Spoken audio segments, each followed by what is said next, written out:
I just wanted to give a last very short message about Purim, understanding Purim a little bit deeper, what's going on. Why do we have Purim in the first place? We have many festivals, and there were many miracles throughout our life. So what's so special about Purim? And we can ask the same question with Chanukah. Those were festivals instituted by the rabbis for us to reconnect to the power of those 2 days. So basically, Chanukah and Purim correspond to two big messages that we need in order to survive our exile.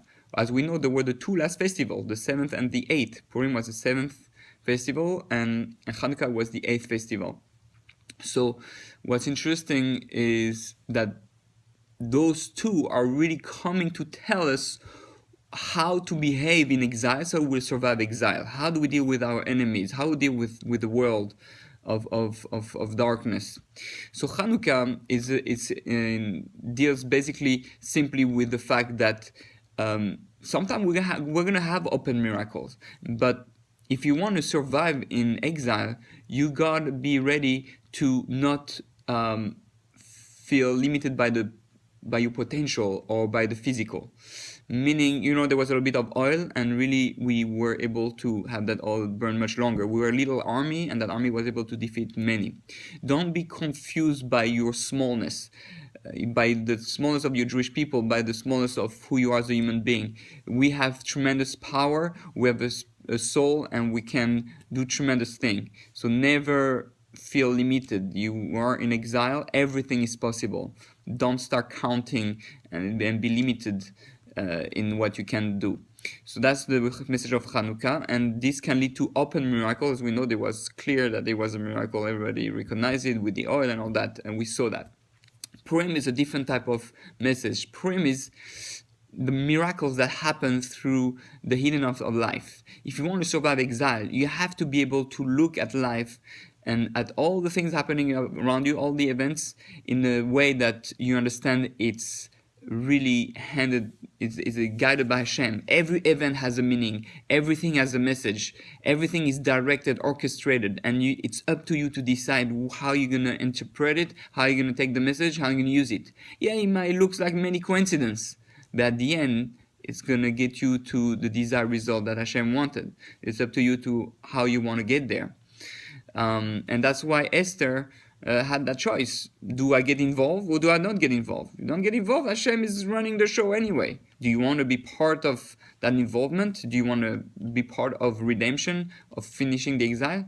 Then you can play your role there. So Purim is a hidden type of miracle as opposed to Chanukah. And this is, in a way, the most difficult thing for us in exile. We always ask, where is Hashem? Where are you when I need you? I don't see you. I don't feel your love. Why is there so much suffering? Everything is hidden, and it's very hard. But the key is to understand, I want to say it in that statement. It's a strong statement. I think it's very true. The people say, where was God during the Holocaust? Right? But the real answer is, where was man during the Holocaust? Hashem wants us to take part of it. Yes, Hashem orchestrates everything, but He orchestrates everything for us to do something. And as Einstein says, if the greatest evil doesn't come from people who do the evil, if it comes from the people who see the evil happening and don't do anything about it. So as Jews, we have the power of prayer, the prayer of love, of unity, of mitzvot, of learning. And this is what enables us to act and to do something about the evil in the world.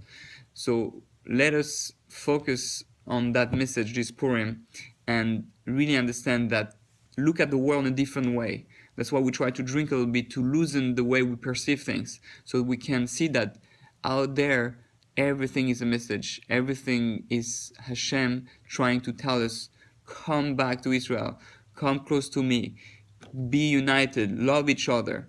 This is what the whole theme of Purim is. And if we understand that, then we can, just like Mordechai and Esther, start to play our role and make a difference in the world and listen to the message and say, okay, that's when I have to act. That's when I have to do an action. That's when I have to mitzvah. That's when I have to go do good deed. That's when I have to pray. And you become part of the redemption. If you don't want to, it's going to happen anyway. So do you want to be a hero? Do you want to be part of the redemption? It's your choice. Chag Sameach.